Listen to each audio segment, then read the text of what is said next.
It's time for MacBreak Weekly. Andy Ihnatko and Renee Ritchie are here. Where is that Mac Mini anyway? We'll ask that question. We'll also talk about Jony Ive. He's consolidating his power in the front office. And would you pay $1,000 for an iWatch? Let's talk about it next on MacBreak Weekly. Netcasts you love. From people you trust. This is Twit. Bandwidth for MacBreak Weekly is provided by CacheFly at CACHEFLY.com. This is MacBreak Weekly, episode 398, recorded April 15th, 2014. The Police Pursuit Package. MacBreak Weekly is brought to you by NatureBox, where you can order great-tasting, healthy snacks delivered right to your door. Forget the vending machine and get in shape with healthy, delicious treats like whole wheat figgy bars. To get 50% off your first box, go to naturebox.com/twit. That's naturebox.com/twit. And by Gazelle, the fast and simple way to sell your used gadgets. Find out what your used iPhone, iPad, or other Apple product is worth at gazelle.com. And by Shutterstock.com. With over 30 million high-quality stock photos, illustrations, vectors, and video clips, Shutterstock helps you take your creative project to the next level. For 20% off your new account, go to Shutterstock.com and use the offer code MacBreak414. It's time for MacBreak Weekly, the show where we cover all your Apple stuff. And kind of a dearth of stories this week, so it's going to be Rumor Central. And I'll warn you up front. There might be a little bit of mention of something of other products from other companies. I hope you can handle that. Andy Ihnatko is here. He might talk about comic books. I can't promise he won't. He's in the Chicago Sun-Times. Back from Boulder.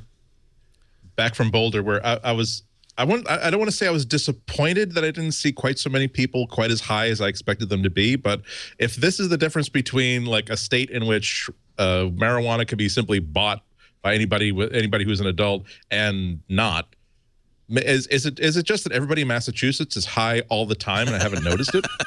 Like I really was looking forward to, like, walking down the street and saying, walking into a store and saying, okay, I can buy Tic Tacs, People Magazine, last week's Cosmo, a Zagnut bar, and some pot. Purple Kush, please. Yes, I don't partake, but I was looking forward to that sort of dissonance, like, where, wait a minute, this is supposed to be very, very illegal, and I'm supposed to be putting myself in danger somehow, but legally, by buying this. Were they selling, because it's legal in Boulder? So were they selling it in the stores?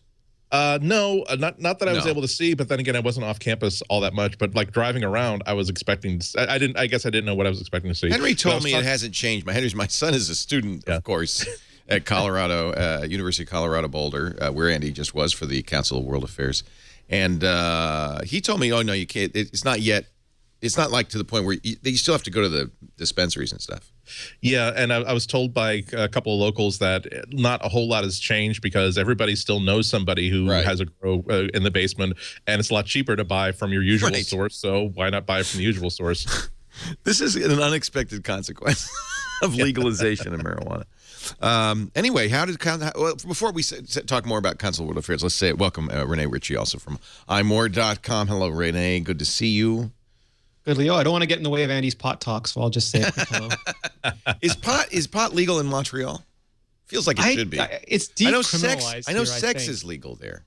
Everything is legal here, starting at the age of 18, Leo. Yeah. As long as you're of age, you can do anything you damn well please. It's just a very French outlook on life. Absolument. Absolument. Yeah, and I don't. Henry said nothing's changed. People still mostly get drunk. Yeah. Alcohol is still the preferred. It'll get you to the finish line, only without quite so much of a stink. Yeah.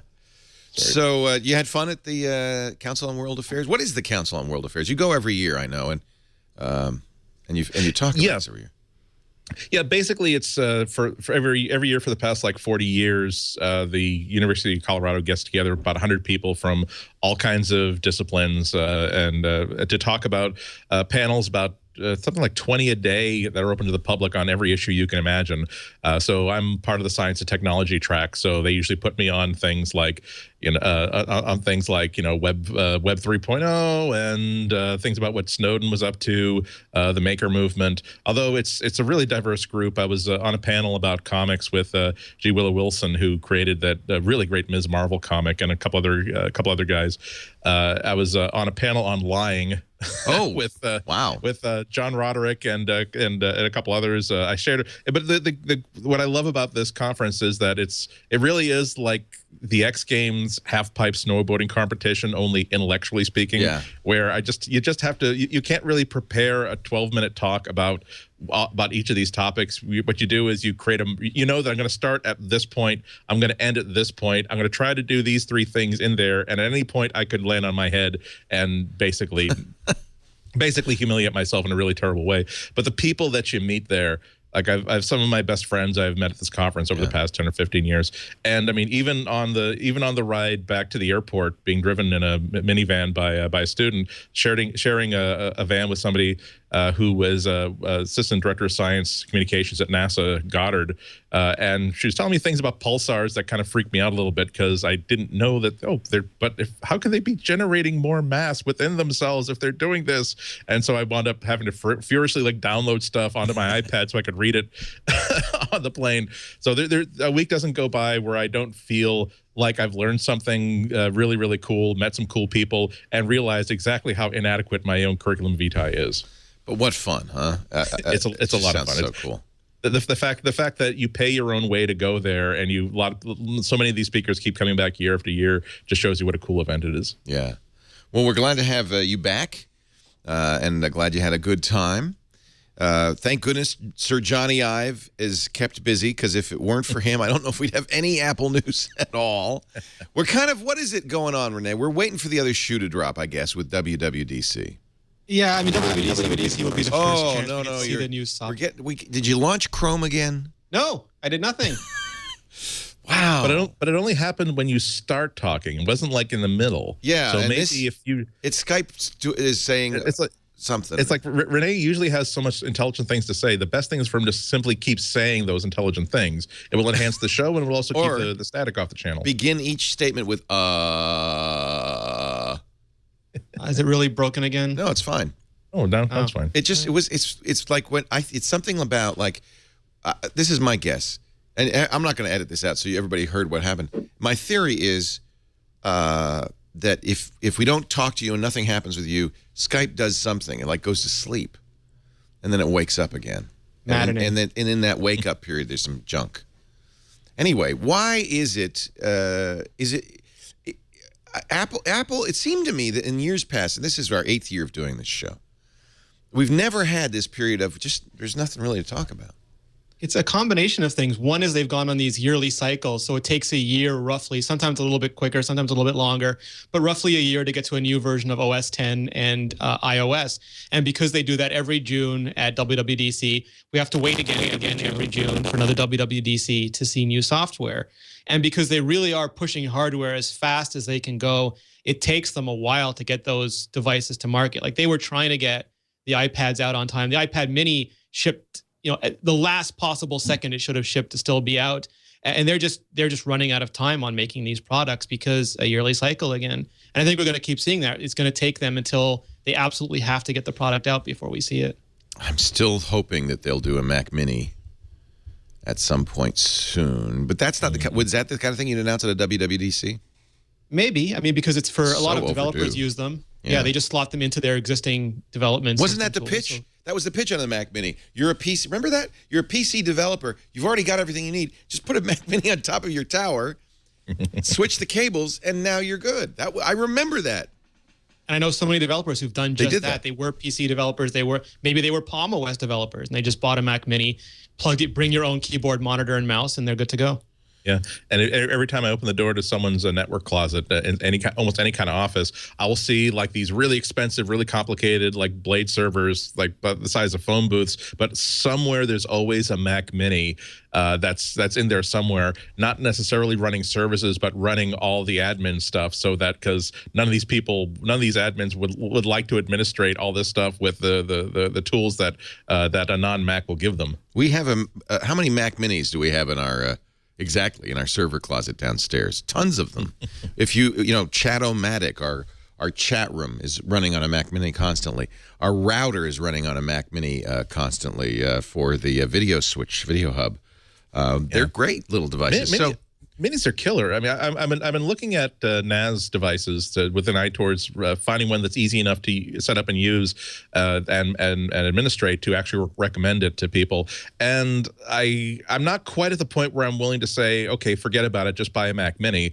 But man, when I compare the steps that I have to go through to keep a NAS running, and also to make sure that I understand exactly everything that it's supposed to be doing on the network versus the same tools that are usually free on a Mac Mini, and the cost of a NAS versus a Mac Mini, I keep thinking, yikes! Should this really just be talking about? I don't care if you're a Windows person, I don't care if you're a Mac person or any other operating system. This is some of the cheapest money you can buy in terms of having just one box on your network that never has a monitor connected to it, but can deliver so many services to all your devices. And you don't even need to run Apple's OS X server, although you can get it with server. Right, but even if like for people who have just like an iPad Mini, once you have like one device on the network that you can connect to and share screens with, suddenly you have an iPad that's Mac that runs all your Mac software.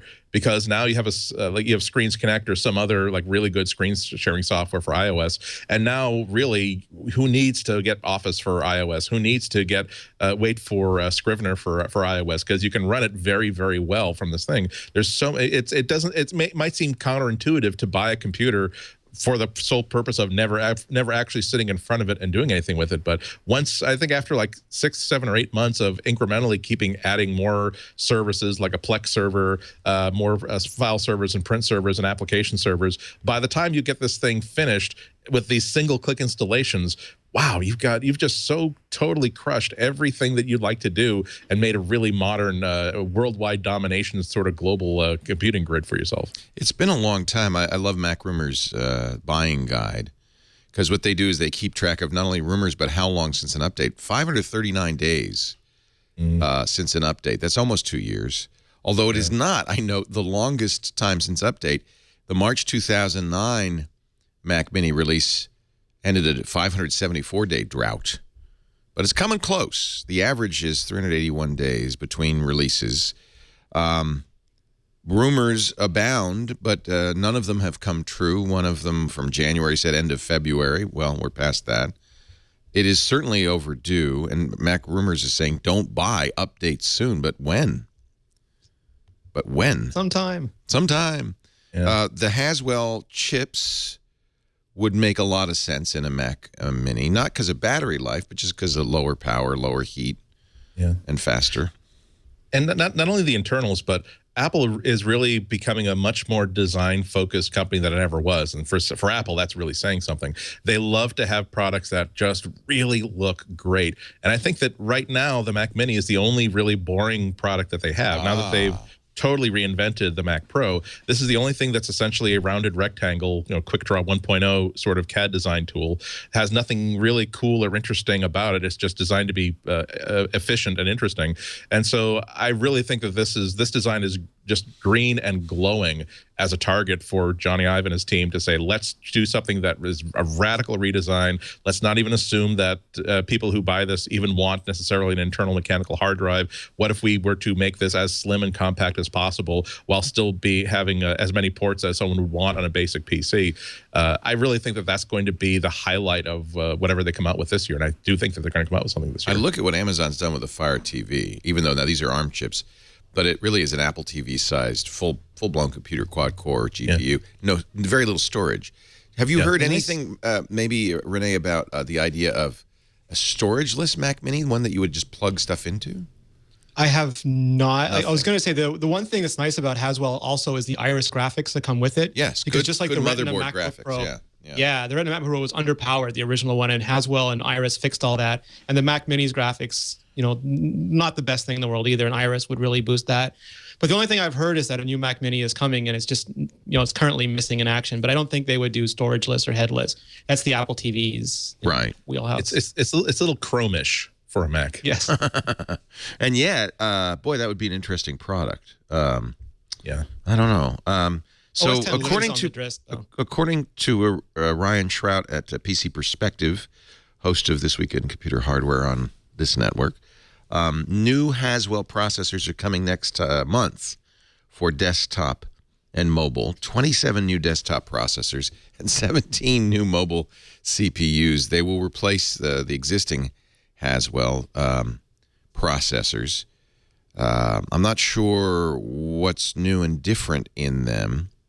It's the Haswell Refresh platform, and it's new motherboards and so forth. But the thing is, while I know Apple works ahead with Intel and Apple has very close relationships with Intel, would it, if they come out with these next month, would we see a Mac Mini next month? No. June would be good. That's WWDC time frame. Maybe. Yeah, and they're a really patient company. They'll just wait until they have exactly the parts they want to upgrade. Yeah. It was the same thing with the Mac Pro. They just waited for Intel to ship new Nehalem processors, and then whatever the successor to that was, they wait until they have the components they need.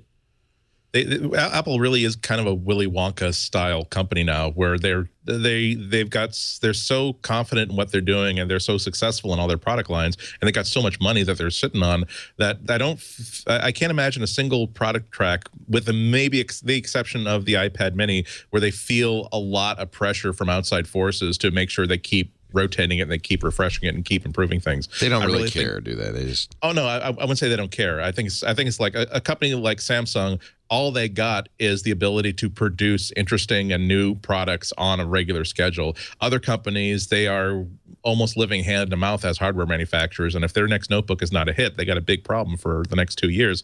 Apple has the ability to say that we like the Mac Mini, we think the Mac Mini is a great product, it's an important part of our lineup. We don't see a need to make people buy more of them in 2014. We are quite, because they're going to be quite aware of what Intel's roadmap is. They're going to be quite aware of what their own internal roadmap is, and so if they feel as though they can let it kind of sit as it is for 2 years to make a really absolute killer update in 2016, there's no external force that's saying that no, you have to spike new sales of Mac Minis this year.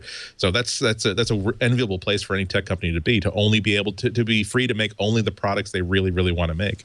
The next processor family will be the successor to Haswell will be Broadwell, and that has been delayed until the first quarter of next year. Tell me they're not waiting for Broadwell?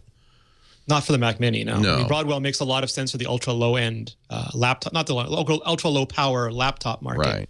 But I don't think the Mac Mini is constrained by that in any You way. plug it in, so you don't need. Gosh, So it sounds like maybe you think they're waiting, Andy, for Jony Ive to come forward and say, "Here, I give you the best Mac Mini we've ever made." I think that's a possibility, particularly even if you compare it to the other so-called boring computer that Apple makes, the iMac. They did something that was a little bit shocking design-wise for a desktop, a top-of-their-line desktop PC, which is to make this tiny razor-thin edge, so that from certain angles it just looks like a pane of glass floating in the sky. And remember, before that, the iMac was very much like the Mac Mini. It was a rounded rectangle with a very nicely sculpted base to it, but a rounded rectangle. So it's possible that if there's one place to let imagination go free, right now that's the place to do it in the Mac line, or actually in the entire product line, to do it in the Mac Mini. They could do something that's so cool that just like I think a lot of people bought the Mac Pro partly because it's tubular, it's a black glossy tube, I must have it. I think that people who might have held on to their iMac for another couple of years, or decided to keep their media server Mac Mini going for a while, if they came out with a circle with a ring of beautiful lights around it that communicates the intentions and the functions of this device in any given moment in a subtle way that's just really, really cool, and they enhanced it with a couple of interesting features, I think just the design of it would spike interest in the Mac Mini, at least get people to start remembering that this product exists. Yeah, I think that's one of the problems for the Mini, isn't it? It's just not something that leaps to mind. You think iMac, you think MacBook. Maybe. Sorry, go ahead, Renee. No, I was just going to say, like, to Andy's point, if they really are doing a redesign, Apple is not a highly parallel company when it comes to new designs. If they're Right, working yeah. on a larger iPhone 6 that needs a new body, if they're working on an iWatch, a completely new, product, they just finished doing the Mac Pro, they'll do that when they have time to do that. But there's just no way that design department scales to everything all the time. Let's take a break. There is a big design shakeup at Apple in software. We'll talk about that. I'll give you an update on my Mac Pro. And we'll find some other things to talk about, including a rumor I don't credit, but everybody seems to be buying, that Amazon's going to have a phone later this year that'll feature 3D technology. Really? Really? Really? Yeah, okay. Okay. Really? Put your parallax on. Can we start this week at Amazon? Really? Every time I see this rumor, and it comes from, Wall Street Journal and Boy Genius, I go, really? I can't wait to use my Amazon phone to stream video directly to my Apple TV. Oh, yeah, that'll happen. I think that's going to be great. Yeah, that'll happen. Our show today brought to you by Snack Time. Nature Box. Let me go get my new Nature Box. So Nature Box we've talked about before, and I love Nature Box. The idea is that having healthy snacks around, delicious, wonderful snacks that you want to eat that are free of all the junk that's in a lot of snack foods, it's just good for everybody. It's good for business. We have Nature Boxes all over the business. It's good for the home. Nature Box can be delivered to you monthly. You can get their variety of sizes with delicious treats. This is a brand new Nature Box. When you get your Nature Box, you can ask for an assortment. That's kind of what we do because there's a lot of different tastes here in the studio. But you can also say, if I want savory or sweet or spicy only, or you can if you have dietary needs, they have vegan, they have soy-free, gluten-conscious, lactose-free, nut-free, non-GMO. You get your choice, and that's kind of cool. 3 different sizes. You get your 5, 10, or 20 snack bag box. Actually, we get several of them because we have a snack-happy crew here. What's nice is they work with Feeding America to provide food. 150,000 meals donated by Nature Box. And they're so delicious, which it really is the bottom line here. I could talk on and on about, nutritionist approved, no trans fat, 0 high fructose corn syrup, nothing artificial. I can go on and on about that, but then really it comes down to, are you going to want to eat it? How about these chili lime pistachios? We love these. The Fuji apples, the home-style cheddar mix, cheese. So this is, you know that other party mix.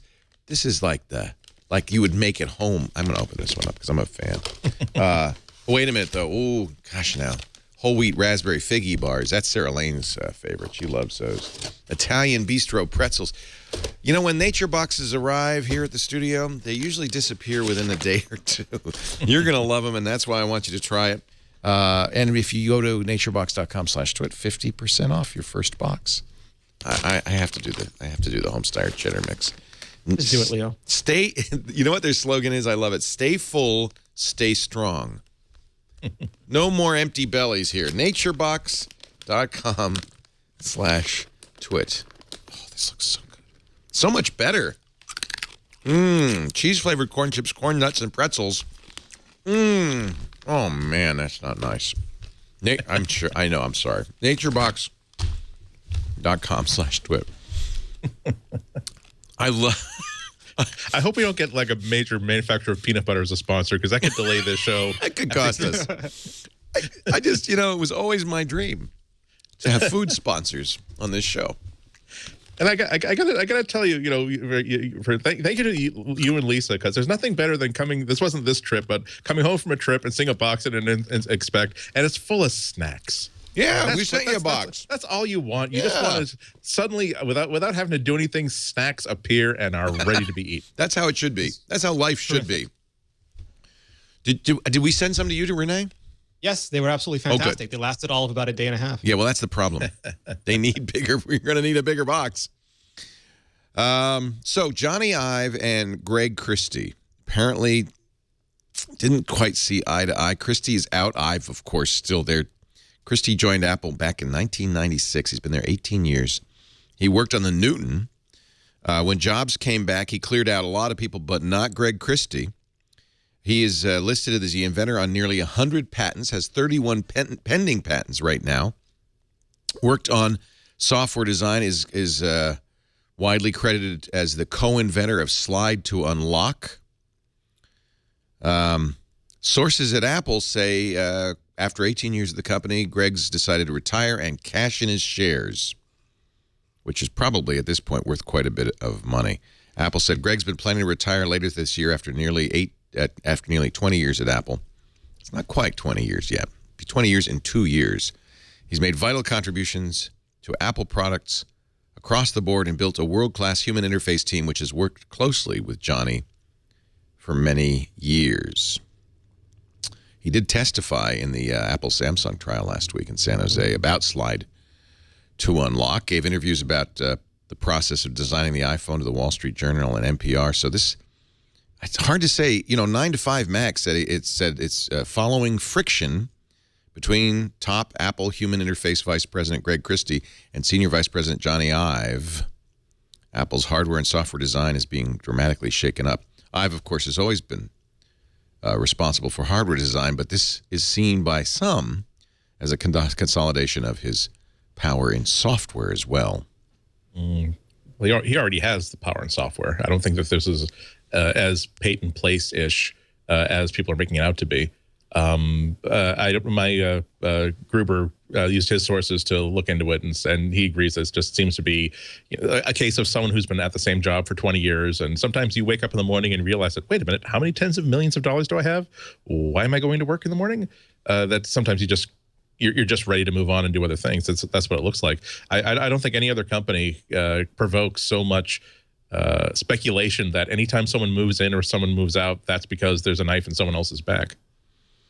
It's interesting, too, because I heard about this, I think, when I was out there for Macworld, and it announced it internally at Apple weeks prior to that. It was a well-known thing. It wasn't public, but it was a well-known thing.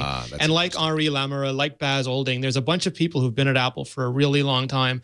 And these are the people who basically, by force of will, got the iPhone to market. And they are tired, and they have to testify, and they have families who would dearly love to spend more time with their money. And it's just...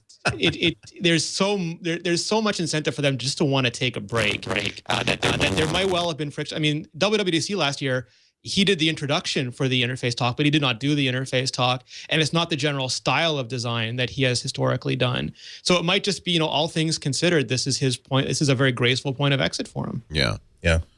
I've heard that this is a common story from a lot of really big companies and really big creative companies, where you'd wonder, gee, why would if you got a job at of really great creative responsibility at ILM or Disney or Pixar, why wouldn't you stay there for the rest of your career?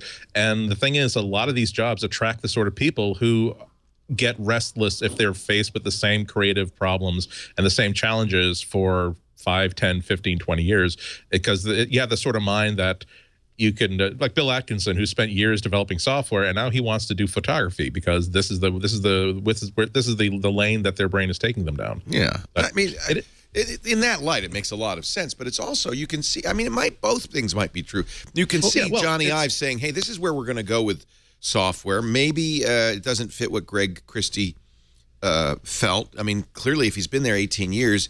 He has a lot to do with the original look of the iPhone, not the, an iOS 7 may be a very big departure for him.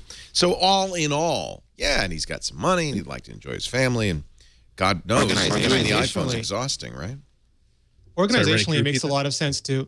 Organizationally, it makes a lot of sense, too, because previously, even though Jony Ive was put in charge of all human interface, Greg Christie's department still reported to Craig Federighi, and Jony would basically come and sit in on their meetings and give input, and it just wasn't the sort of pipeline. You wanted to have that track underneath Jony Ive the same way you had industrial design under Jony Ive, and now at least organizationally, it makes a lot more sense as well. Yeah. It's an interesting. I don't think that this is a result of a fight that wound up one person winning, the other person going home. Nonetheless, it's going to be interesting to see what happens to the interfaces of everything that Apple makes over the past 2 or 3 years as Jony Ive gets more and more control over more and more aspects of the things. Where there are few people to really talk to. Not that anything at Apple is ever one person deciding this is the way that we're doing things, but clearly, we're moving towards a place where I think that Apple's user interface design is going to be turning into more like the vision of a specific director so to speak, where it's not just lots of different products with a common sort of design language, and it clearly came out of the same factory and the same foundries. Now we're talking about here is a small group of people who have a specific vision of what's best for humans and computers, and being able to consistently apply that one vision. So that's a great thing, because Apple has always been tops of the heap in terms of making things that work together very, very well, and making sure that if you buy a brand new product that you've never used before, the fact that it came out of that same foundry, that same shop, means that you're probably going to be 75% familiar with how to operate it. But as I was thinking about this the other day, that it's not what Apple's design direction. It isn't like, if you're going to compare it to directors, it's not like Scorsese or Spielberg, where there's a certain fingerprint on it, but it's kind of generic enough that it doesn't overwhelm how you come and approach the story and come and approach the product. I think that Apple's design has been getting a little bit more towards Wes Anderson or David Lynch, where it's not as extreme as that, but it's definitely a point of view, and there's no way getting around that specific point of view. And so if you don't like that point of view of minimalist, take away as much detail as possible, make as quiet an experience as they can possibly put into pixel forms, if you don't agree with that, well, you're kind of stuck, because that really is the emphatic statement being made on every single device that they make. So I've never been so eager to see a new version of macOS as I am right now. This one thing we know for sure is that, or maybe we don't, correct me if I'm wrong, but according to 9 to 5 Mac, that means all software designers, instead of working under Director of Engineering Craig Federighi, now work under Jony Ive directly with his industrial design team. That's my understanding as well. So that's a significant change. And if you think about, like, 5 years ago, Steve Jobs had a general idea what he wanted, and the design team could make him 20 versions of a texture, and Scott Forstall could say, these are the 3 that Steve will like, and then Steve will choose one of those. And that entire process doesn't exist anymore. So Apple has to realign, whether Jony Ive is the auteur now at Apple or not. That simple, Steve Jobs, Scott Forstall paradigm doesn't exist anymore. So other things have to change around it. So is Jony, I would guess that Johnny's taking that role then, the Steve Jobs role. That is the one we're going to do, right? I mean, I don't think they're bringing it to Tim Cook and saying, Tim, what do you think? I don't think the impression that I get, and again, my sources inside are not nearly as good as many other commenters, but the impression that I get is that there's nobody who has settled into the Steve Jobs role at Apple. That really this has been there's a group mind that's more powerful than any one single mind. Yeah, that's my understanding as well. You agree? Okay. I know nothing. You guys know more than I do, so. Well, they have really talented people, and they tend to. If you look at Jony Ives when he still does industrial design, they prototype everything. They sit down, they discuss it, they try to get to the essential nature of it. It's a very procedural thing, and I think the same will carry. My guess is that the same will carry over to human interface. And the history of almost every significant Apple product, including the ones that were developed under Jobs, where lots and lots of people having lots and lots of discussions before it comes down to those 3 options that get presented to Steve. So it's not as though there's really, as much as I like to make a Wes Anderson comparison, because it means that seeing Grand Budapest Hotel is now tax deductible. If it's not that I've mentioned it on a podcast, it's always been a story of lots and lots of people who can try to deduct your movie admission tickets.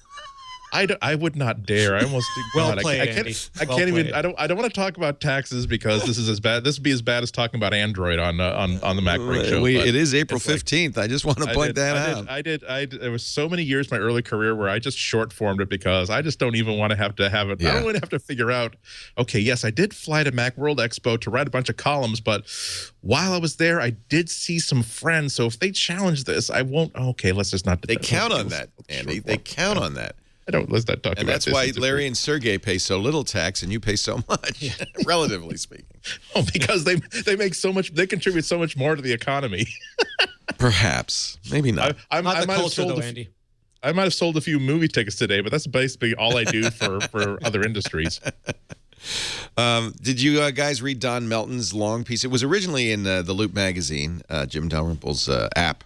But Don Melton, the creator of Safari and a long-time Apple employee, going back to Next, I think, wrote a long article on his blog, Memories of Steve. Now, he wasn't exactly intimate of Steve's, But he has some, it's an interesting story. He started the WebKit project at Apple. He says today he's a recovering programmer. So it's fun to read these. He says he will not see the Steve Jobs movie. He did not read the Walter Isaacson bio because he has a few precious memories of working with Steve, and he doesn't want them colored by other people's impressions, which I kind of understand. Yeah. There was a Sundance premiered in January, the biography of Roger Ebert, and because I contributed to the Kickstarter, so I was able to watch it streamed. And yeah, it's a very, very weird thing when someone that you knew very, very well is now the subject of a film or a documentary that's designed for people who never knew him, and so it's a weird experience. So I definitely understand that. Yeah, yeah.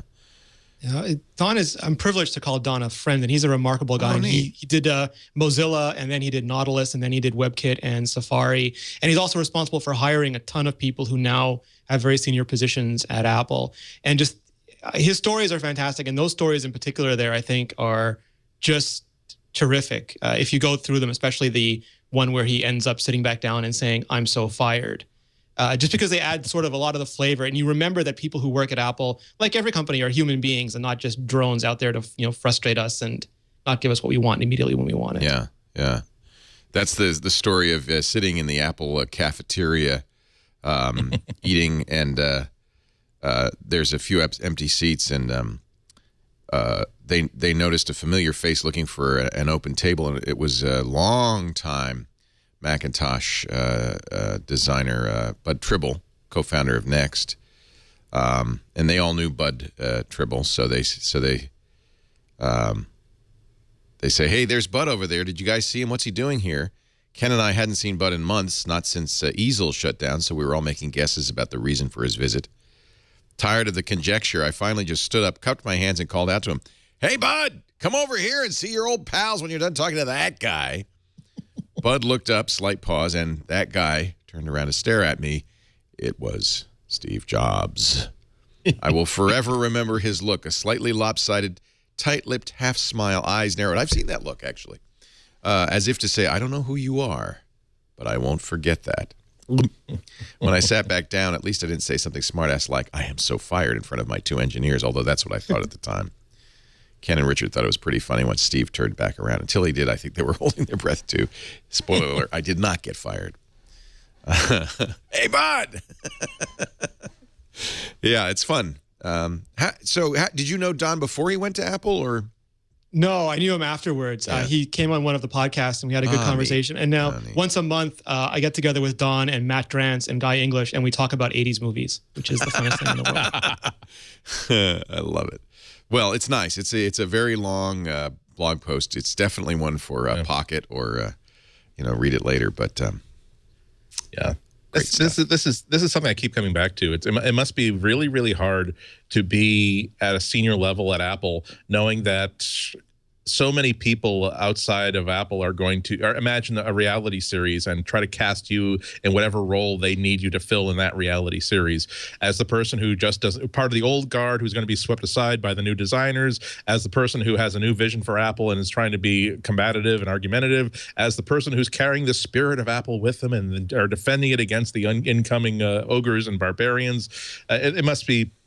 It's something that you really don't get at Samsung or Google or really any other company, where you just are allowed to do your job and do your projects as best you can without other people imagining that they know what your point of view is and what your goals are at the company.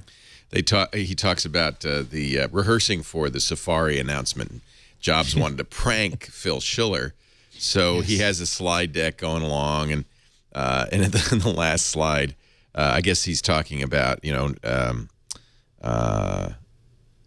let me see. I should get 1.4 million visitors in the month of December alone to this story. Said, "So to all of you in the press who doubted us," and then he throws up the slide, which has a 1940s style rendering of a grinning man holding a big mug of coffee next to his face. "How about a nice cup of STFU?" Although he spelled out the STFU, and then he looks at Phil and he says, "What do you think, Phil? Too much?" and of course, it was a joke, and it didn't make it into the deck. But yeah, it's actually good to hear stories of a Steve Jobs being lighthearted and fun, because all we're hearing these days is of, Steve the tyrant. So it's nice to hear the other side as well. Well, even the parts about the code review in there, when he and Steve would turn to each other and decide on how a feature should work in the program. Yeah. It's just nice to know that, Steve Jobs was looking at how that bar filled itself with color. Right. Yeah, talking about Safari for Windows and so forth. And by the way, good, kind things to say about Scott Forstall as well. Scott made a great boss. He backed me up. So he did some amazing things. Yeah. He championed Carbon. He championed the App Store. Yeah. Worth reading if you want to add to your stock of stories about Apple and understanding, I think, of Apple under Steve Jobs. Let's see. Apple is testing Maps notifications to inform users of problems that have been fixed. That'll never make it into a product. People are occasionally getting them. Mac Rumors says some of their readers have reported with screenshots that they've received push notifications. So if you report a problem like that bridge is out, later when Apple fixes the map, maybe you can expect a little notification saying that problem has been fixed. Yeah. Unclear whether that'll be in the. That's such a smart idea, because we're all used to the idea of when you click on that button and say yes, please report this crash. You're used to you imagine that this goes into this big hopper where it's mixed up with all kinds of extra electrons, and God knows if that has any positive effect whatsoever. As soon as you get some sort of a feedback that yes, someone did look at this and this actually enhanced the experience, that's going to encourage you to go throughout your own local neighborhood and try to fix as much of the map as you possibly can. And that's the strength of any map service. It's not how to get from Boston to Newark by the highway system. It's about how to get from the post office in Dedham, Massachusetts to the Chipotle on Route 1 in Norwood. It's these little street things that tell you that no, you don't want to take Route 1. You want it. There's actually a 1A next to it that has absolutely no red lights and will get you there faster. If you can sort of trick people into thinking that their help actually has an effect, you can actually get the greatest ground crew possible and create a really kick butt mapping service. Here's the shot from MacRumors.com. Sent in by one of its readers who had reported a problem, and then they get a little notification that says the problem you reported on April 6th has now been addressed. Thank you for reporting this problem. They should do that. That's a great idea. That encourages people to do it. So you're being heard. I like that idea. Yeah. Makes you feel good about the product. And it isn't in any way, it's not an admission of failure. It shouldn't be seen that way. All maps have to be updated all the time.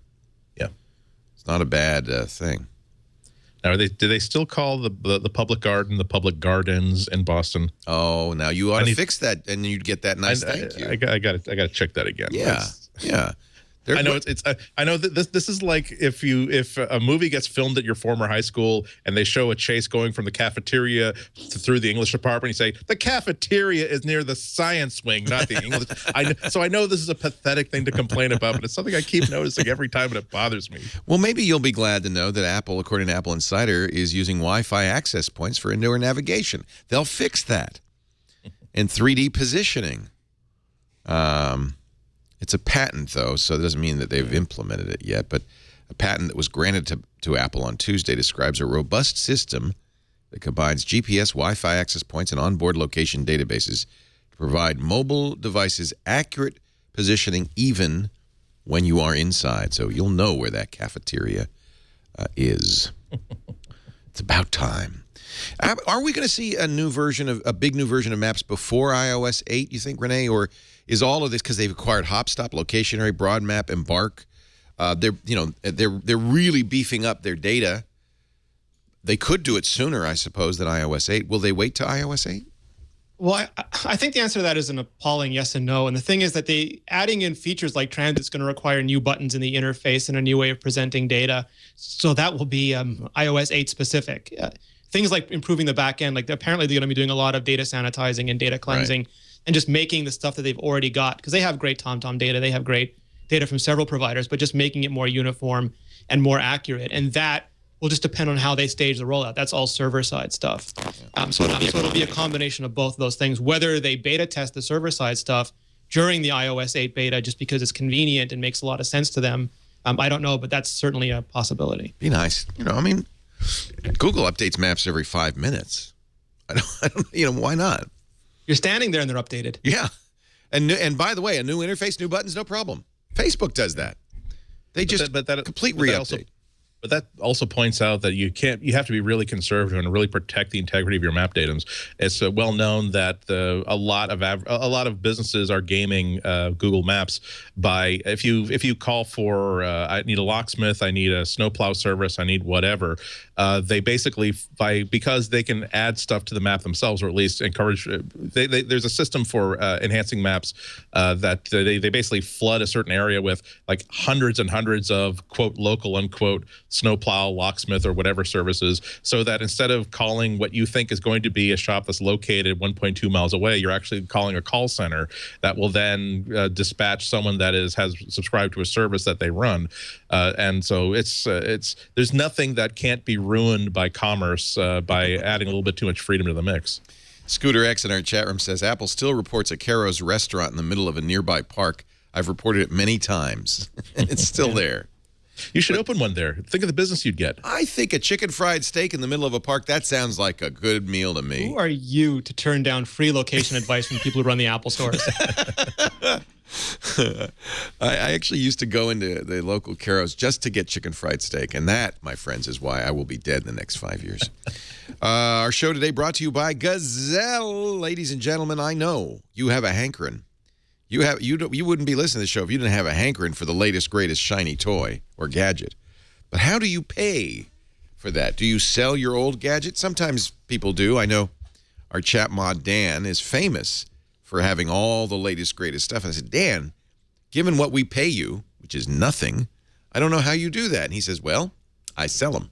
I sell the old ones. Here's the easiest way to get cash, even for a broken iPhone or a broken iPad.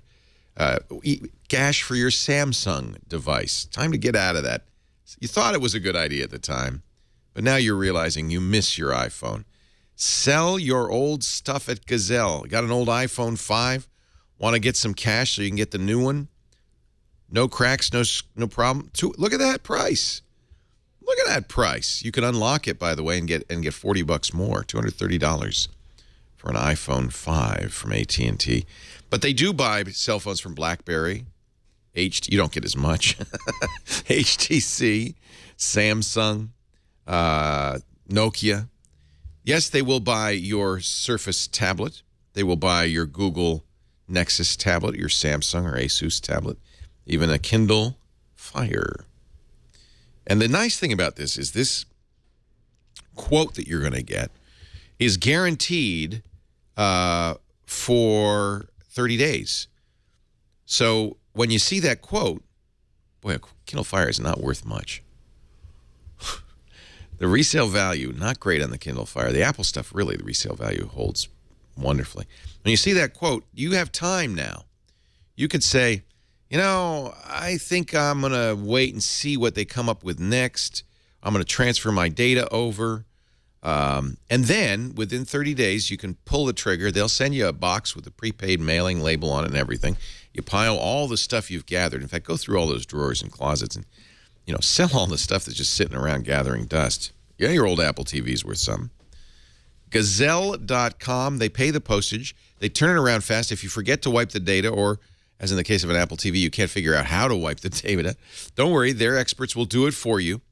And then they'll send you a check, but if you're in a hurry, you can get a PayPal credit. Or if you use a lot of Amazon, which I do, then do get the Amazon gift card, because that's an additional 5%. They bump you up on that. Gazelle's paid out more than $100 million now to over 700,000 customers. They are the guys, the gals, the people to bring your stuff to. Gazelle.com. Do it today. And I thank you for it. So I am not going to Gazelle my Mac Pro. Good news. But it's interesting. Apparently there's a problem with some Mac Pros. I mentioned last week that they were doing a capture. Mine is not in that range of serial numbers, but after I sent them the log that showed them repeated crashes and kernel panics and reboots, they said, well, we better send you a new one. So we're going to do a swap, which I'm happy about. stock is still very limited on these Mac Pros. And so by the way, I think I got a bad one, but I think that most people are happy with them. I don't hear widespread problem reports. Do you think that the stock is so limited because they can't make them fast enough, they can't get the parts, or the demand is so high?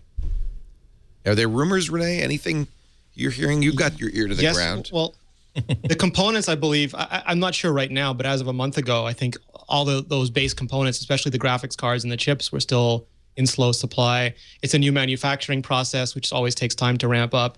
And because people have been waiting so long, there probably were more orders than there will be over the normal course of a couple of years. Yeah, so there was a pent-up demand. Yes. Yeah. So it's probably a pent-up demand along with a slow ability to supply that demand. My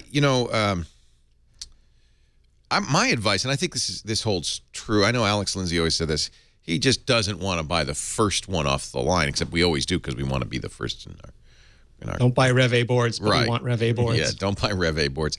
But is it even more the case when it's not only a Rev A board, but a brand new plant, brand new manufacturing process, brand new everything? That seems to me much more likely there'll be some kinks initially. Yeah, that's my constant advice to everybody. Whenever I don't have many problems when Apple just uses the same body design and simply upgrades the CPU and the internals. When they go to a brand new body design, though, they haven't really figured out how to make this in quantity until they've made them in quantity. Yeah. That's the only time when they figure out that, okay, we need to put less adhesive on this spot because it's causing a heat buildup. Right. So that's why I tend to wait for revision B of anything. It's true for cars. You don't want to buy the first car in a brand new product line. My favorite cars are fleet style vehicles because they made a lot of them. By the time they've been making that Toyota for 8 years, they've cranked out so many copies that every single defect has been dealt with. And if it's designed to be run by cops and taxi drivers, that big block engine is just not going to screw up. I have an old car. It's got high mileage, and the engine is like, you cannot destroy this. I blew a coolant hose on my drive back from the airport, and I thought, well, maybe this is it. But no, driving it hot for 5 miles did nothing to the engine, just new hose, and had an oil change while I was there, and it's good. I think the same principle really affects technology too. You should be a little bit, not skeptical, but a little bit cautious about getting the first version of a brand new design because they do all the diligence they have to do, and it's the best they can make at that point. But you never know what the weaknesses in the manufacturing process are until you've punched out millions of these. And that is why Andy drives a Crown Victoria. But it's like you have competing nerds. Police Interceptor model. You're joking. My next car, I really want to buy a Crown Vic. I'm telling you, if any product, whether it is a car, a computer, or a pizza, if they ask you, would you like the police pursuit package with that? Yes, of course. Why would I not want something called the police pursuit package? I did not buy the police pursuit package on my Mac Pro, however. Okay. You have these competing nerds. You have like the one nerd on your shoulder going, "Don't buy the Rev A board." You'll be the first one in Petaluma with a Mac Pro. Well, and I did, but I have an excuse, which is that so I can review it. I wanted to get it as fast as possible. And thanks again to Ed Ingber, who was one of our listeners, who did buy it I didn't buy it the first day, and then I found out I won't get it for a month and a half or whatever. Fortunately, he did, but had second thoughts. Got an iMac instead. Probably a wise decision. And I bought it from him, transferred it over to me, so it's under warranty and all of that stuff. Because he never even got the box. I think it just came straight to me. I have to say one thing about the Mac Pro. We mocked a little bit the design and thought, well, it's going to be under the table. Nobody's ever going to see it. It isn't. It's so small that you really do keep it on your desk. And it's pretty there, and it's also convenient because you can plug stuff in and out. And it really looks good on the desktop. So I think that's going to be a great model as soon as they work out the kinks. Is it staying clean? Is it getting dusty? It is not getting dusty. Although from now on, I wish, and Apple, just a little tip, ship it with white gloves. I've literally received speakers.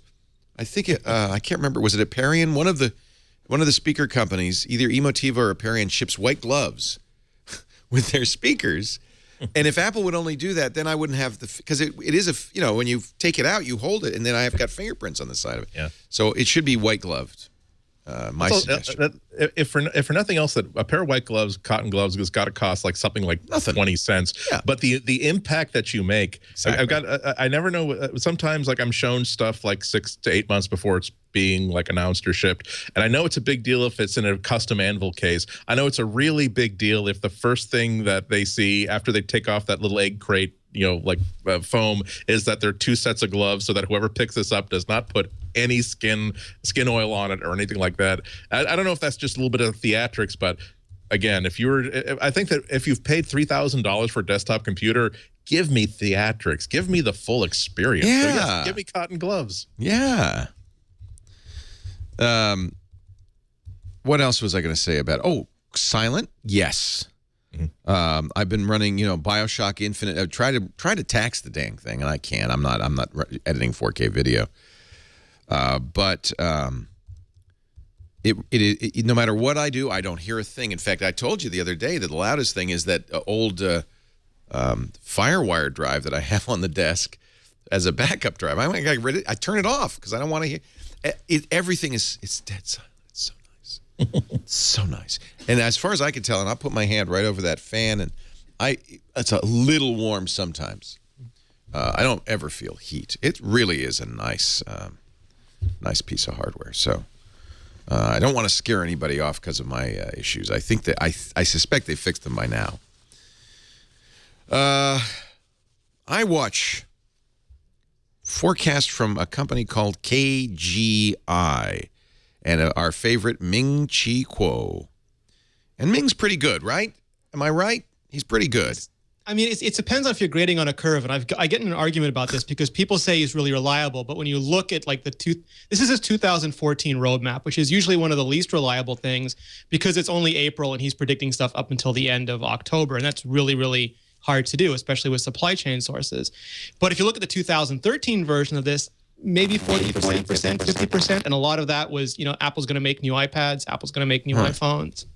So I mean, it's worth looking at, it's worth discussing, but I wouldn't be placing large wagers on them. I'm gonna look up his 2013 roadmap real quickly just to see. This is the nice thing about the internet. He had a new Apple TV. He had a new Mac Mini. He had a redesigned MacBook Pro, which you could argue maybe the 13 was. There was no new Mac Pro on his roadmap. Here's his 2013 Apple TV refresh. Did that happen? No. iPhone 5S third quarter. Yes. New design yes. iPhone 5. Yes, that was the C, right? iPad 5, the Air. Yes. iPad Mini 2. Yes. He was right on the MacBook Air coming out in Q2 towards the end. That was, of course, WWDC. In fact, the new design Retina came out then too, right? So he was a little off in the timing on that. He did say there'll be a new iMac and Mac Mini in the fourth quarter of last year. No. Oh. Modified iPod Touch 5. No. iPod Nano refresh. No. And the stuff he did get right were things that Apple has done previous years in those time slots. So that was more like induction than deduction. Well, there's going to be an iPad 5 and a new iPad Mini this year because there was one last year. Right. I mean, again, he might have sources saying that, but it's still, those aren't. Well, here's the thing I mean, some of those are just, of course they're going to do that. But here's the interesting thing. He says towards the end of the third quarter, a all-new 12-inch ultra-slim MacBook and MacBook Pro Retina upgrade. We've talked about that before. He says around the same time, an Apple TV upgrade. I don't know if anybody's waiting with bated breath for an Apple TV upgrade. Are they? Yeah. I mean, really? Apple's feeling a lot of. I really think that Apple's going to be feeling a lot of pressure to do something really big with the Apple TV. You compare it with what Amazon just did with the Fire TV, and I'm switching A/B between these two, and the Apple TV feels slow. The interface seems confusing. The software just feels like it's right from 2004, 2005, 2006. It's again in an A/B test. It's just no comparison. And yet, if Apple's not good at multitasking, it seems that the Apple TV is not a high priority development, and that what you just described is a major redesign, not just a refresh. Well, I mean, a new CPU to make it more fluid, a new user interface that makes it more iOS-like. These are and believe it or not, although I think everybody's pretty much half and half on what they like and don't like about iOS 7, it's a revamp that would look really, really great on a TV screen if they were to make it darker as opposed to lighter. So yeah, they wouldn't have to throw everything away and start all over again, so much as just simply tweak the interface so that it doesn't look quite so primed for 480 pixel standard definition TV. So are you voting for it, or are you saying it's likely? I hesitate to say anything is likely unless Apple has been on a regular schedule of releasing something on a certain date. I think that this is not only is it primed for an update, it's different from the Mac Mini, in which this is a very important market for them, because it's not a hobby anymore. It's not just a $99 box. It's the gateway to selling all kinds of content off the iTunes store. And also, Apple's language on the Apple TV has changed so much in the past 8 months, where not only did Tim Cook say it's hard for us to call this a hobby anymore, but now they're willing to talk about how much money they're making off of this thing. Right. So yeah, I'm sure that I'm sure that this is as big a problem of lawyer stuff and legal deals as it is of engineering.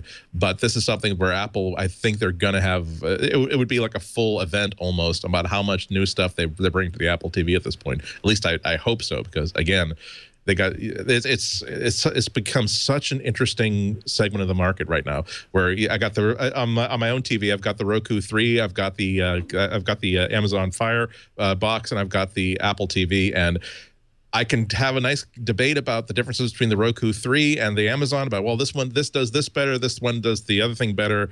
But I mean, this Apple TV is like the number 3 superpower at this point. It's number 1 and number 2, and then there's a hell of a drop off before number 3 at this point. You agree, Renee? It's old. Yeah, no, I mean, that's 2012, spring 2012 hardware. It was announced alongside the iPad 3. And look how far we've come with the iPad. We should at least put an A7 in that sucker. Yeah, it's a single core A5. It's 8 gigabytes of NAND memory. It's not equipped to do the kind of stuff that Fire TV is doing. Even if they just modernize it, if there was an A7 in there, if it was given more storage, if it was given more RAM, I think it's 512 now, if it went up to a gig or 2 of RAM. If Apple finally put the SDK in the field, and even if it's not an app SDK, if it's a game SDK, iOS is one of the best gaming. Maybe the best is the wrong word, but one of the premier gaming platforms right now, and there's just so many people and so many games that could add so much value to the ecosystem. I mean, throw Spotlight Universal Search on there, refresh the interface to iOS 7. We do know that Apple's got some incredibly talented people working on Apple TV software right now. Mark Gurman has heard about a new box. Jim Dalrymple has said it's not coming anytime soon.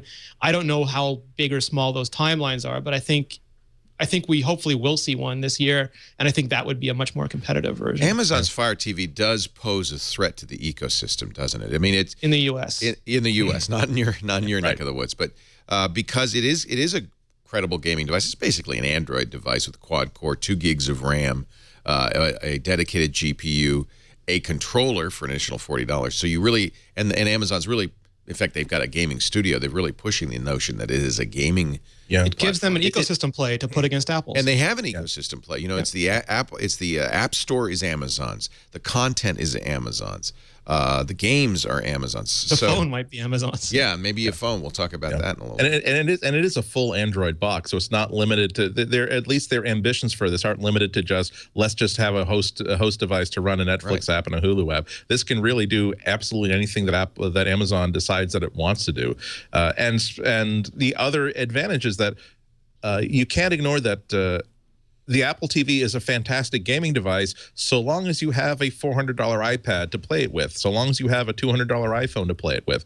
With the Fire TV, $99 plus, let's say $40 for that really good controller, and you have a $140 game console. That's going to be really, really attractive to people like me, who I have an interest in gaming, but I'm no way in hell I'm going to be spending $500 for a next generation console. I just want something so I could play my little racing game and play Cannonball and other games like that on a big TV from the comfort of a sofa with a really good controller in my hands.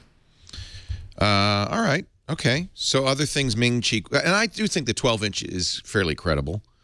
Other things Ming-Chi Kuo says will happen. He says the iWatch, come out mid-third quarter in 2 sizes. What's that based on, Renee? You have any idea? Well, I mean, that's the theory that you would need, because there's different size people. There's men, women, young, old. That you'd need at least 2 sizes. That's a kind of size, not Yeah, Not like 1.3 and- not like the Samsung Gear where it's got a band one and a square one, but No. not so different. Screen size. Okay. All new, and this is the other one that we're hearing a lot of rumors about. All new iPhone designs, 2 of them, a 4.7-inch iPhone. Oh, Leo, before you go on, you skipped the part where he thinks that there might be an iWatches up to $1,000, $2,000, or $3,000. Oh my God! The most expensive version costing upwards of $1,000. He says it will come in a 1.3-inch and 1.5-inch flexible AMOLED display, sapphire cover lens. I think that's reasonable. Biometric recognition.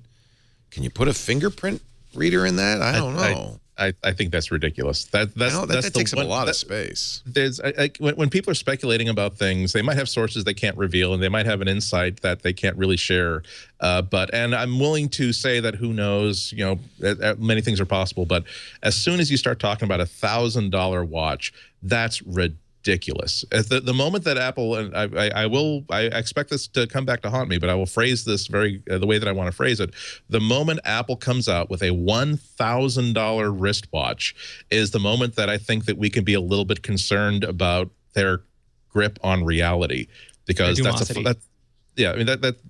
a fine price for Google to put onto a device that they don't know if they're going to market or not. So they can say that, look, we're only making about 5,000 to 8,000 of these, so we have to make sure that we can manufacture these and not lose our shirts in the process. Okay, that's fine. So now you're a special person with one of only 5,000 Jony Ive designed wristwatches.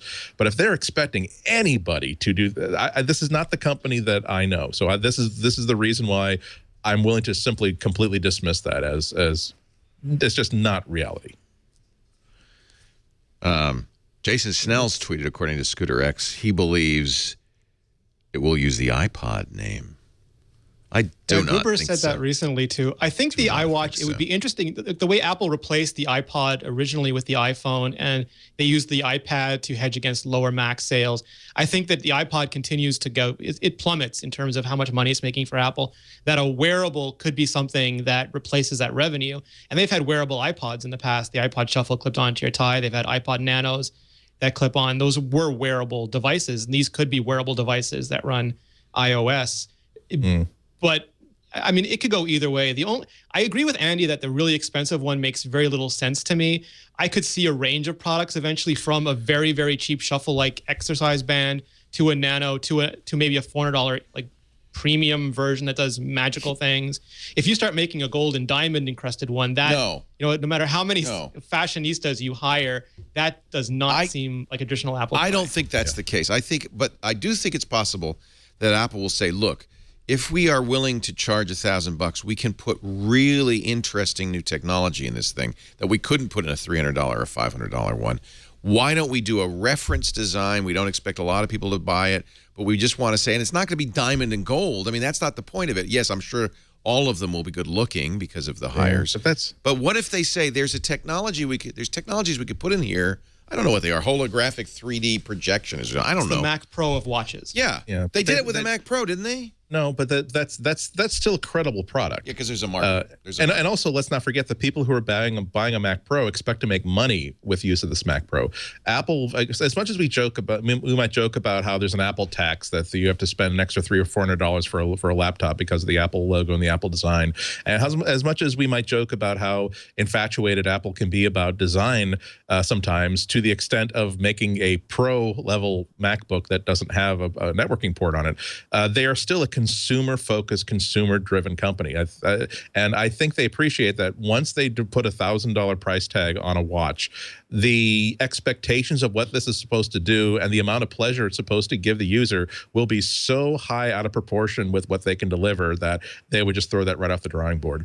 I even think that $500 would be a stretch, although I think that would be, in my own mind, that's sort of the high mark for what Apple might charge for such a thing. But again, this would still be a premier item with styling that has absolutely no compromises, and even a display technology that we haven't really seen in a mass market device before. You've got great devices that are going for $130 right now, and a lot of different makers that seem to be aiming for $250 as a price point. And I think that when you're trying to get people to buy something that they've never really heard of before, let alone owned before, wow, every $50 takes the 10% of their interest away. There is a group of people who pay more than $1,000 for a watch. I mean, but these are people who are real fans of watches. I've got a couple of friends who are watch collectors who will show me this $1,200 watch they bought, and they will talk really passionately about how it was manufactured and how the movement works and the design and the simplicity, about how it was completely manufactured by hand. They are not the people. And when I show them, but we're not talking Swatch buyers either. I mean, there's got to be some middle ground. Yeah, but I'm saying that you're not going to get people who simply love watches spending $1,000 on this watch, unless it's like a Jony Ive red model, which is we were only making 50 of these. It cost $10,000, and most of that goes to some sort of a charity. Quo also says that an NFC chip. I don't buy that. Apple's done nothing with NFC. They couldn't care less about NFC. Why would they put an NFC? Bluetooth. Wireless charging, yes, that's important. I don't know if you can. Yeah, because you just can't. If it's a real pain in the butt to charge a Pebble, right, Chad? It also means you got to put a port into it. It's not a big pain in the butt. It's a big pain in the butt. It lasts 4 days. Well, that's the difference. What Apple will care about is the fact that if they're going to do that kind of a charger, they're going to have they're going to have to Mars the side of it with two like little copper contacts for the magnetic thing. That's ugly. I want to take off my watch at night and put it on a pad. Then it can charge every night. I don't even want that. I want them to make a Velcro strap that you wrist over your please. There's your not going to be any wrist. Velcro in an Apple Watch. Okay, a magnetic strap. A magnetic strap. What are you, an astronaut? Sorry. What do you want, Velcro? So go ahead, Renee. We cut you off. No, I was just laughing at the Velcro thing, but I think that both the iPhone and the iPad entered mature gadget markets. Like they weren't widely adopted, but this is tablet a PC new had market been a thing for a long time. Not mature anyway. BlackBerry had been a thing. This is brand new. This is more like the iPod, where Apple put out a device that was expensive for what it did at the time. The original iPod was really expensive, held very few songs, but it was something that over time began to appeal to a wider audience, and Apple slowly diversified the product family. And the iWatch could be similar, where the first ones, because of all the technology they're going to put in, are going to be towards that $500 mark that Andy mentioned. But in a couple of years, 2, 3, 4 years, we could have a wide array from $50 up to $500 again. Apple likes those $100 or $50 increments, and they like spreading themselves out across. I have to say, one of the things that comes out of this discussion is that it's obvious that there's a wide range of people with a wide range of ideas of what a watch is. I mean, Chad wants a Velcro strap. Okay, magnetic. No, No, don't change your mind, because that's the point. Is wristwatches are super personal. I'm willing to spend. I'm a watch buff. I'm willing to spend a lot of money on a watch and have. Andy perhaps is more utilitarian. I mean, I think that this is a very odd market for Apple. But it's also so many little complicated things. I mean, I have been hauling out, like last week you saw me, I was wearing my Microsoft Spot watch that's from 10 years ago. Because I've been hauling out anything that's a wearable technology to sort of remind myself of the past. And here is, I've shown this before, the on-hand like wrist PC. And I can't wear it because, look, this crappy little jelly strap. Got to get rid of that after using it. So that's going to be as important to the user as what this little screen actually does. And may I point out that people, I don't know in what numbers, but a fairly large number of people are paying $1,500 for Google Glass. But again, it's totally different. But not much utility. No, they're not buying it for a useful piece of technology. They're buying it because here is something brand new that they can sort of start investigating that might even fit in perfectly with how they happen to use a computer. This is like I think this is the perfect way to introduce a product like that, where you can charge $1,500 because you are finding people who are journalists accepted. They're buying this because they are pre-selected to be interested in this sort of technology. They're not going to, if it were $100, they'd wear it for about 2 days, record some stupid stuff, write about what a piece of crap this is with absolutely no purpose. When you get people who are that interested as the first adopters, though, they're the people who can appreciate that. Look, when I go on my 5-mile walk every day, this lets me really stay tuned in with my environment, and now I can record things that experiences that would have passed me by, and blah blah blah blah blah blah blah blah blah. So there's still a lot of steps to make it into a practical consumer product, but the whole purpose of this experiment has always been, let's make this and see what people use with it. If Apple's making a real watch, and I'm not even 100% convinced that they're making a watch as opposed to something simply like a sports band, they're going to have to absolutely come off that block, those starting blocks at full speed.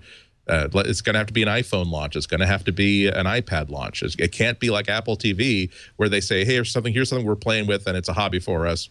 see if you like it. We'll keep it on the SKU. I love what you, Renee, and Jason Snell concluded that Apple's not here to entertain us, and that I mean that was a good article. However, damn, this is entertaining. Yeah. Well, the thing is, we actually had that conversation right after being on MacBreak together. We went next door, got some food, and had that conversation. And that strikes two things for me. One is that if Apple makes a watch, it discludes a large amount of the market. People who want fashionable, high-end, Panerais or Rolexes, or people who have watches for diving, because no one's going to wear two watches at the same time, or very few people. But if it's a band, you can wear it with a watch. You can wear it without a watch. You can wear it on the opposite arm from a watch. You can even wear multiple bands if you want and look like you're, have an arm from the 80s. And that sort of feels more like an Apple market. But even taken as a band, and Ben Beharin is very good at putting these numbers up, you would have to sell so many bands at such a high price to come anywhere near iPad or iPhone money that it's hard to think of an iWatch as anything but an Apple TV style ecosystem booster product for Apple and not the next big thing. This is why I think that Android has the leg up on this, is because if you use Glass for a little while, I realized immediately that this was just a boon until they get it off your face and onto your watch. Because all of this, interesting. every swipe, every gesture is perfect for fitting onto a watch where you have lots of screen real estate. Chad, by the way, that voice is Chad Johnson, our producer, video guy. And aware of a Pebble. Yeah. And I should point out was what I've been thinking about Glass, which is it is a laboratory for Google. It may not even be a product ever for Google. They want to understand wearables. And I'm sure Apple's watching with great interest. How many of the Apple design team do you think are wearing Glass? And Renee, go ahead. The A-bomb for Google is Google Now and their notifications. The more I see that as this system matures and I see what they're able to do in this little square that's 2 inches by 2 inches, the amount of utility that they can deliver and the amount of information, context perfect information they can deliver, I think about how well this works in a Google Glass environment. I think about how well it works on a watch screen. I think about if Google is actually going to come out with their own Roku style box. The idea of you're watching Netflix, you're watching Hulu, and this ability for this tiny little notification to ease in to tell you about something that, oh, by the way, you have this appointment at 4 o'clock. Traffic is such that you should really leave right about now. Here is a map. If you want to action your way into that map, here's something you can do. It is a secret sauce that adds so much zest and so much utility to a wide range of products. So I don't think Apple has demonstrated the same sort of thing with Siri, and it's because that they have sort of cut Siri off from that sort of visual communication. And just like Renee and Leo were saying, there's no way that you're going to be able to make a watch for every person. Right. But that's not what Google. Market. That's not what Google is promising. That's why you have LG and Motorola. Well, Google's smart. Make an API and make let an SDK, everyone, and then let as many people. But Apple can't do that. Apple's a hardware manufacturer, and they don't have Google Now kinds of information because they've decided up front that they don't want to impinge on people's privacy, and that's one of the value propositions of Apple's phones. They both deliberately made card-style interfaces for the post PC world. It's no accident that they made Google Now and that they made Siri the way that they made it, because they were looking far beyond phones. Apple should sue Google because they invented the card interface with HyperCard way back when. I guess maybe. Well, who knows? But you started, Leo. Yeah, I'm in trouble now. Okay, now let's move on to iPhones. 4.7-inch phone. That's smaller than the existing iPhone 5S. And a 5.5-inch phone. You think both? No. Right now it's 4 inches. 4.7 inches would be the size roughly of... I thought a 5 was 5 inches. It's 4 inches? 4 inches. Oh Tiny. My God, that's so small. How can you people use that? We have hawk-like vision. No. What was wait a minute. So the 5 was 4 inches? So what was the 4S? Before that, it was 3.5. Holy cow, how did you use that? It was almost a palm veer. It was almost veer size. And meanwhile... There, I see Jason Snell over here with his, 5.7-inch Galaxy S5 taking pictures. So really, Apple's going to move into the modern world with a 4.7-inch phone. That's my Moto X, and it's a perfect size, by the way. You can still hold it in the hand. It feels good. If they stay with 4 inches, because a lot of people still do like 4-inch phones. Like if you look at the numbers of what sells, especially in the North American market, supersized phones have not done as well here as they've done in Asia. And Apple's done extremely well with 4-inch phones. So if they keep that around, even just to ease people out of them and go to 4 and 4.7, that makes a lot of sense for me. I've only heard about one bigger phone this year. I've not heard about 2. That doesn't mean there's something bigger that's just not being called a phone, or I'm not hearing about it, or is for later in the year or next year. But I think, to me, if you move the 5S, whether you call it a 5SE or whatever, down, and you introduce the 4.7 one above that, that sounds like a smart lineup. That might be what they do. And I have to say, I actually agree. The 4.7 is just right. I've been carrying, this HTC One, and it's 5 inches. And when I go back and touch my Moto X, which is 4.7, I go, you know what? This is a better size. This is the right size. 4.7 is a good size. Yeah. I mean, in any event, if Apple doesn't, I feel as though Apple has to do a larger screen phone at this point, to the degree that Apple has to do anything. But I think that I think it would be a mistake to ignore the popularity of these larger screen phones and stick with that form factor. It just if they are serious about the value of the iTunes content market. God, that's the iPhone is like this 3rd or 4th device I would like to read a book on or watch a movie on at this point. Right. It seems to me that there is a sweet spot. Maybe. I mean, everybody's different. Hand sizes are different and so forth. But it seems to me there is a sweet spot.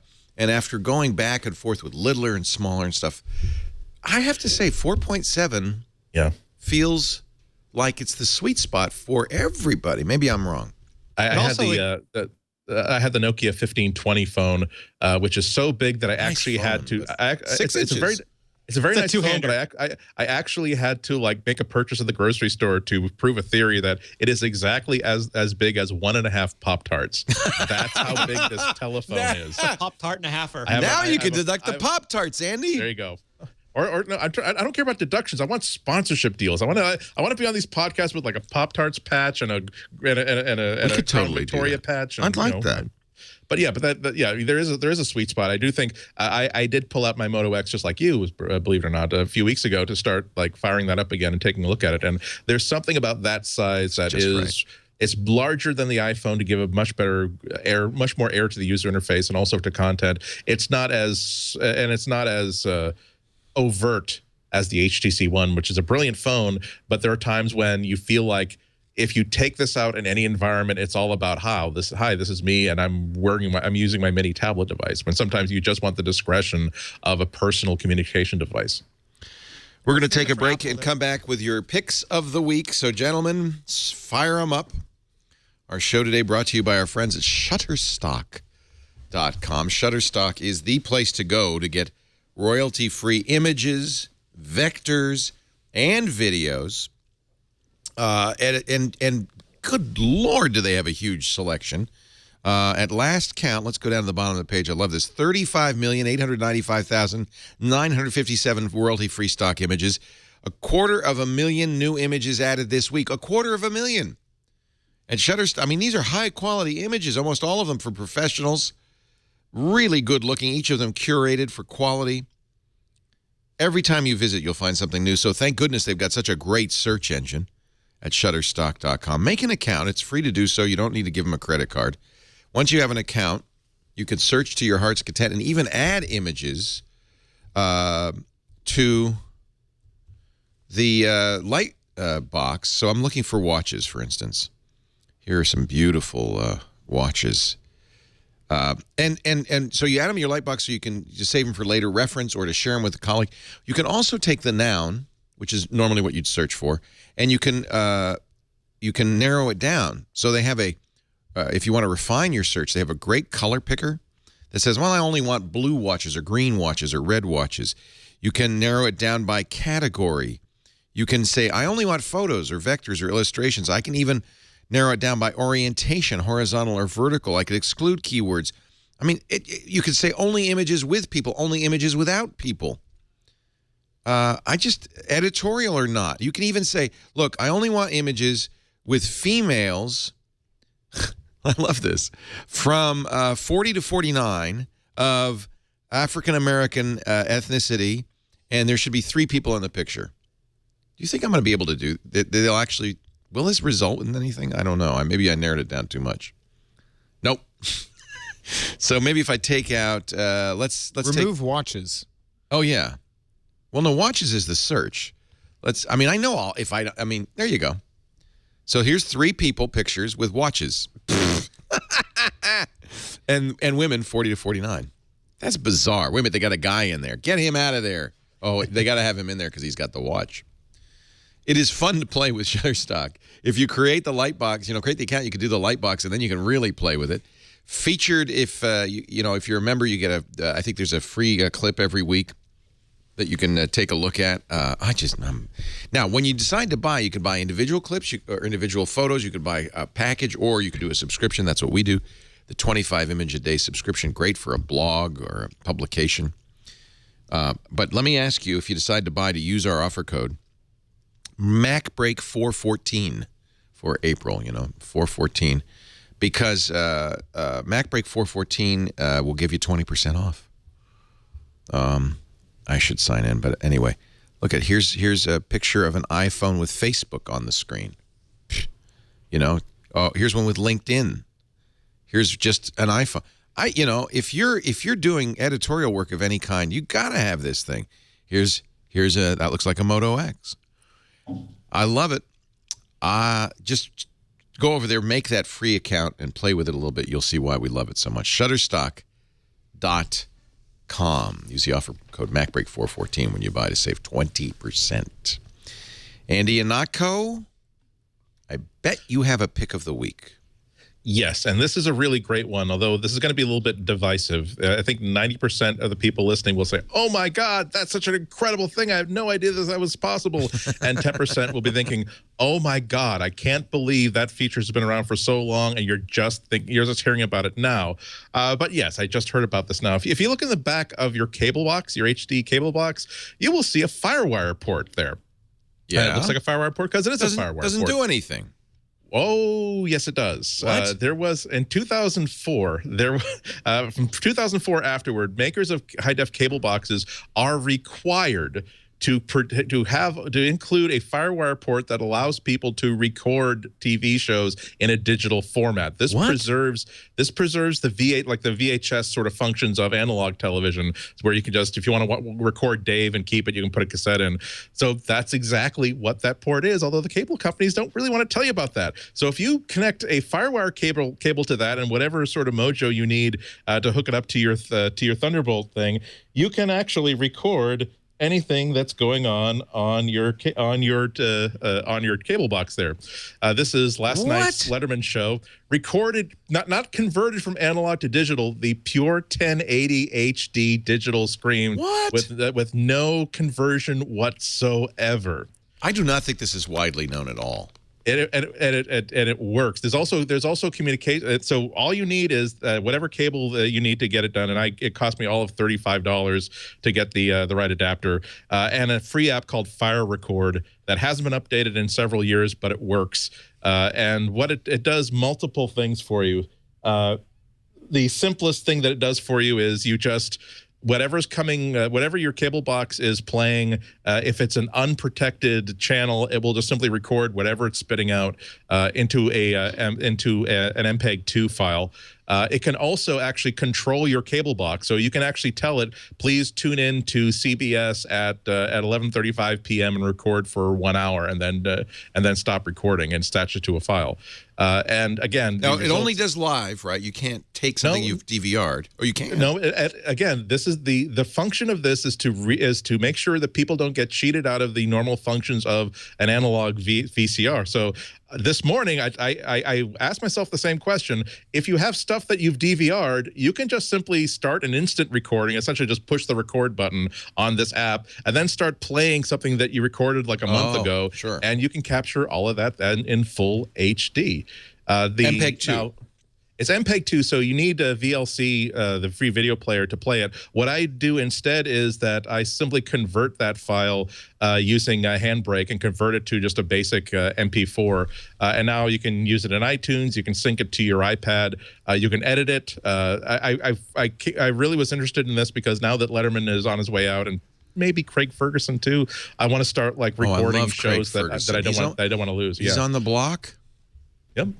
Well, without getting into a rat hole, he was the CBS decided to, instead of making him the host of the Late Show, to pay him the millions of dollars that contractually he's obligated to get if he's not offered the Late Show. So that leaves a question of, A, are they interested in keeping him as the host of 1230, and or will Craig be interested in keeping on as the host of the 1230 show? But yeah, but this is something I've been missing for years and years and years, ever since the digital changeover, that sometimes there's a program you like so much you just want to keep it and be able to watch it again and again. And don't think that this is limited just to broadcast channels. I was recording, it will depend on your cable lineup. Any channel that they have not scrambled or not put DRM on, it can record. So I recorded a DVR show from a month ago that I recorded off the Discovery Channel. National Geographic Channel recorded just fine. Unfortunately, I don't think it works with Turner Classic Movies on my cable lineup. But believe me, I'm about to systematically test every single channel. So if it's encrypted, if it's like HBO, you cannot do this. Right. It will record an hour of stuff, but then it will not play because there'll be a mojo on the signal that says, oh, by the way, this is protected, so don't let this guy I think that almost this. Everything on my cable box, Comcast protects everything. Well, it's broadcast channels are definitely not going to be locked because they're not allowed to lock up those channels. You're supposed to be able to just plug your cable if you're subscribing to cable. You're supposed to be able to if you have a cable in your house, you're supposed to be able to just plug that into the back of a TV with a digital tuner and be able to get your local broadcast channels. But as I found out, and was a little bit surprised to find out with pleasure, there are plenty of commercial channels on your cable box that are, or at least on my system, that are unlocked and fully recordable. Wow. I've got like, unfortunately, see, I've got like half of my DVR hard drive tied up with stuff that I want to keep, and some of that stuff's been on there for about a year, waiting for me to like. I think I'm going to hook up my DVD recorder to the analog channels and just bake up a copy on it. And now I'm just going to, buying a hard drive to make sure I can keep these like 10 hours, 20, 30 hours of HDTV. Wow. It is absolutely brilliant. It works just great. The worst thing that I can tell you is that once or twice, Fire Record has lost its connection to the cable box, in which case you quit, you relaunch, and it works just fine. It really is as simple as I'm making it sound. Well, that makes a Mac Mini and even more. Well, now do they have FireWire on the current Mac Minis? I don't have FireWire on what I've got here. Again, a $30 FireWire to Thunderbolt adapter. Okay. All you need is another adapter cable that will convert the letter U shaped connector to the newer square type connector, and that's it. There's no. Fire Record has all of the scheduling features and everything that you'd want? Or? Yeah, I mean, it's pretty basic. It looks like something that could easily be done with AppleScript Studio, as a matter of fact. I mean, as you can see, this really is the entire interface to it. And so I'm not sure if you could definitely set it up to record your favorite programs directly. I think it's simpler just to let your DVR do the job and then record off the ones that you want, unless you really do want to be an archivist and say, I really want every episode of Bob's Burgers digitally, in which case you can certainly do that. The problem is, though, that if you are changing the channel while that thing is being recorded, then your recording will have changing the channel to The Amazing Race or changing the channel to 60 Minutes or whatever. So but again, it works, and boy, do I feel dumb for not finding this out until last week. Yeah. Now I can use my Mac Pro as a home theater PC. Actually, you should buy a second one for that purpose, Leo. The guy, the Apple rep I've been talking to, listens to MacBreak Weekly. And he called after I complained last week. He said, no, really, we can look at your log. We'll know it's been rebooting. And I sent him the log. He said, yes. But he also said, now as part of the process, we ask you how you're using your Mac Pro. And are you still using it as a home theater PC? And I said, that was just a joke. I never meant to use it as a home theater PC. But now with Fire Record, maybe I will. Lovely. I wish I knew about this when the Oscars was airing, or the Grammys were airing, or other things. But well, you got Ron Swanson on your TV. That's a good one for me. That's about as good as you get. With a beard. Renee Ritchie, your pick of the week. So Andy mentioned this actually earlier. It's an app called Screens VNC. It's made by Adovia, and they've just released version 3 of the Mac version of Screens. They'd done the iOS version redo a few months ago. It was really, really good. The Mac version is now out. I believe it costs $45 or $49. But what it is a VNC client. So it lets you share the screen of other computers, whether they're Windows computers or Mac computers, or Linux computers. If you have that Mac Mini that you have in the closet or in the server room, you can access that. If you have a Linux box at the data center, you can access that. It's a very Mac-like experience. There's tons of really good VNC clients available for the Mac, but not all of them are very Mac-like. Very few of them are actually Mac-like. And Adobe has taken a lot of time and effort to make it. It's not an iOS 7 makeover. It's distinct from their iOS 7 apps, but it fits right in. It's sort of what I imagine maybe an Apple iOS 7 redesign for the Mac would be like. Just very clear, a lot of deference. There's not a lot of Chrome there, and what Chrome there is easily hidden. All you do is launch whatever computer you want to log into. You log into it. If you hold down the icon on the dock bar, it'll give you a list of recently launched computers so you can go instantly back to them. It's sort of like Apple's Back to the Mac if it worked really, really, really well. And I find myself using it all the time just to hook up to my podcasting machine to start a Hangout if I'm in a different room, or connecting to my mom's computer to help fix a couple things or change some settings. And if you get the Mac App Store version, which uses iCloud, it'll sync all of your remote computers via iCloud. And that means that everything you have on your iPhone and your iPad, you also have on your Mac. So you can do all the same things when you're out traveling with the device on LTE or Wi-Fi. And that just makes it a very nice solution for me. By the way, I was not wrong. Comcast does, in fact, encrypt basic cable. I had an Elgato, and all of a sudden I couldn't use it anymore. And that's because in their infinite wisdom, my cable company encrypts everything. Maybe local TV's not encrypted. I'll have to try that, the live TV. But thank you, Comcast. Once again, the worst company in America, about to get a lot bigger. Thank God. Bigger and worser. Yeah, bigger and worser. It just cracks me up when Brian Roberts, the CEO of Comcast, says, we're modeling our company on Apple. In what way exactly? You want to just the profits, basically, right? Yes. Because in no other way is Comcast anything like Apple. My tip of the week, maybe some of you will just throw up a little in your mouth when I mention it, is Office, Microsoft Office. They announced a very affordable personal subscription now for a single Mac plus one iPad, or I guess you could use it on Windows if you want. $6.99 a month for Office, which includes Word, Excel, PowerPoint, OneNote. And I think it's $72 for a year, something like that. It's a very affordable way to get Office. If you've ever gone to the store, I remember the last Office upgrade, Office was it 2010 or something. I went to the store and it was like $800 for the box of Office. I just couldn't do it. I could not bring myself to write that check. $6.99 a month, not so bad. And it includes some cloud storage, Skype minutes, and so forth. So just announced today. I know most of you are very happy with other solutions for Office, but if you have to use Word for some reason or Excel, I'm glad that there's a very affordable way to do it. It's an awesome deal. Yeah, I think so. I actually have the $10 small business one.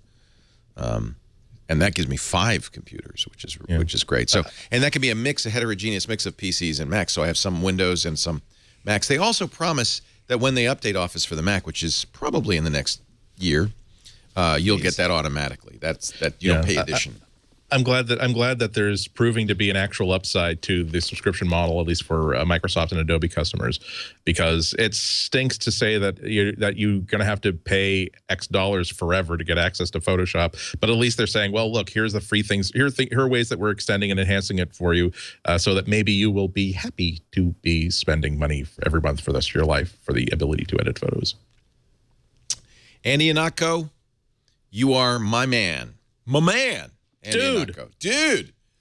That picture, by the way, that's been behind him again is Boulder, Colorado, in the beautiful Flatiron Mountains in Boulder. It is really pretty there, and I know that because my son goes to school there, and it's just gorgeous. Was it warming up a little bit when you were there? God, I packed nothing but short sleeve shirts. It was good. Like in the 60s and 70s, and then the day after I left, it was like they got snow. So yeah, welcome to Boulder. I've been going to this conference for 15 years, and for the first 6 of it, I had no idea how to pack for this for like a foot of snow one day and then 80 degrees the next day. It's awesome. It's awesome. My son is a complete native Californian. Never saw snow once his whole life, but he's acclimated well. He's snowboarding and everything. Loves it. It could do with some more oxygen. It's at altitude. Feet. It provokes a problem. Yeah. But that's okay. I'm You're huffing and training a puffing a high little bit as I hike around town. A lot of the sidewalks are very comfortable to sleep on. Thank you, Andy. Always a pleasure. You can see his Anako's Almanac on 5x5.tv. Are you doing anything else you want to plug? Epic Show 100 next week. Reviving old tech news so that you can hear an audiobook version of my tech writings for the Sun Times and elsewhere. And pretty much that's it so far. Where can we find old tech news? It's also going to be on the 5x5 network. You will see it. I've recorded a show yesterday and another show and another show is coming up on Thursday. So you read your old columns. It's sort of exactly. That's why I call it old tech news, because by the time you get it, it's probably about a week old. Oh, it's not that old. But so long as you put it out there, I think it's okay. It's not like you're reading the 1983 version of the Anako. Exactly. Yeah. All right. And it's a lot of fun because I like the. It seems to be the only way I can talk about a subject and make the show less than 30 minutes. If I've actually written out 1,500 words, I can simply read it back. So it's a lot of fun, and it satisfies my urge to do a compact one topic show as opposed to an Aqua Almanac, which is what I think would make an interesting conversation today. And then you realize that that episode was 2 hours long. Perhaps we should have some sort of a bell attached to a timer to stop that from happening again. It was fun, but maybe it was more fun for me than to listen to. Well, we'll look forward to episode 100 coming soon to 5x5.tv/IA. Renee Ritchie does his share of podcasts, too, for Mobile Nations. You can catch his work at imore.com. What's next? What's new on the iMore podcast? We just this week's debug has Ken Ferry, who did the understudy for iPad app. But before that, he did auto layout and passbook for Apple. And especially if you just saw Windows Phone 8.1 just launched and Microsoft is loading passbook into Microsoft Wallet. So if you're interested in that kind of drama or just how it works in general, you can check that show out. Gosh, I'm looking at all the podcasts you guys do. It's amazing. Here little old me. I thought I was the most prolific. I'm going to lose my crown any moment now. We should form. I don't do all of those. A super group. Yes. Like ABBA plus the Living Beatles plus the Living Who. Yeah, super group. Thank you, Renee. Thank you, everybody, for joining us. We do MacBreak weekly Tuesday mornings, 11 a.m. Pacific, 2 p.m. Eastern time. That's 1800 UTC, Tuesday evenings, if you're in the UTZ time zone, on twit.tv. Please watch live. We'd love it if you're in the chat room and I can see your thoughts, your comments. But if you can't, on-demand versions of all of our shows are always available at our website, in this case, twit.tv/MBW, or wherever finer netcasts are aggregated like iTunes and Instacast and the podcast client on your favorite device. Thank you for joining us. Now, my friends, I hate to say it, but time to get back to work because break time is over.